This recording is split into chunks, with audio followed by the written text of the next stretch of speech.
It turns out that the reason I'm able to make YouTube videos now where I wouldn't have been able to before is because I wrote this book. And the whole process of writing it and getting it out there in the world really required me to come to the realization that nobody's going to support me in anything I do better than myself. And that I needed to provide that support for myself every step of the way.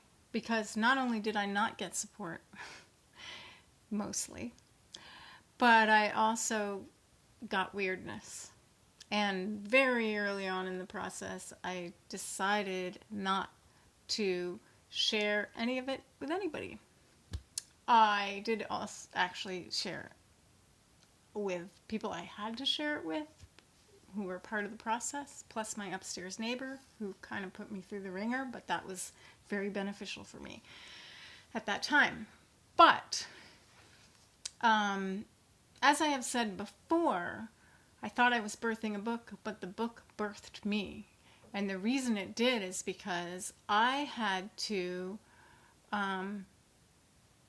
let go of all of the fears of being criticized, being torn down, being ridiculed, made fun of, not getting any positive feedback at all. I had to let go of all of that.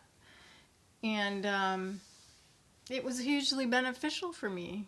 And I also did things in that process that I didn't think I was capable of. And the only reason I was able to do them, like create the drawings, for instance, was because the support wasn't there. And the support wasn't there in some ways when it came to creating the cover. And so I did something that I didn't think I was capable of doing because it needed to be done. And every juncture where I had to make a decision to do the thing, let it be what it is, let it be imperfect, let it be what was coming from me, what was, instead of being like, I didn't have the opportunity to worry about perfection. That was another very freeing thing. I couldn't, the drawings needed to be made, and they needed to be made in a way that they would communicate what I was trying to communicate. So the focus was on that, and not, are they good? Will people like them? All that stuff just was gone. And then, with the cover, I did receive encouragement from one person, my son, in that process, but I was also like a deer in the headlights because I had to come up with this cover, and I didn't consider myself to be an artist. But what does that even mean?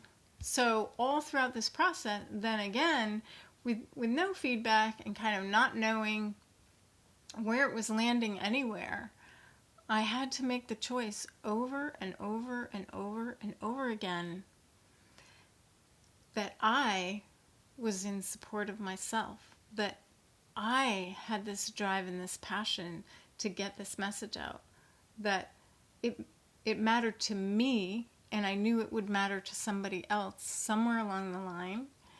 And it was a fantastic process. Once I got to the end of it and I look back, it was a fantastic process. But during the process, it was pretty gnarly. And it was just a process of standing behind my vision and myself over and over and over and over again. And it is a practice. And now that I've done it, I'm going to do it forever because it's the only way to go. So I'm sharing that with you because I thought it might be beneficial for someone to hear this, because you probably have a beautiful thing that you want to create, and it might be a little scary to you to be seen and to put yourself out there. And I say, just go for it and be there for yourself. Thank you for listening. This was very cathartic for me. And I hope it was beneficial for you as well.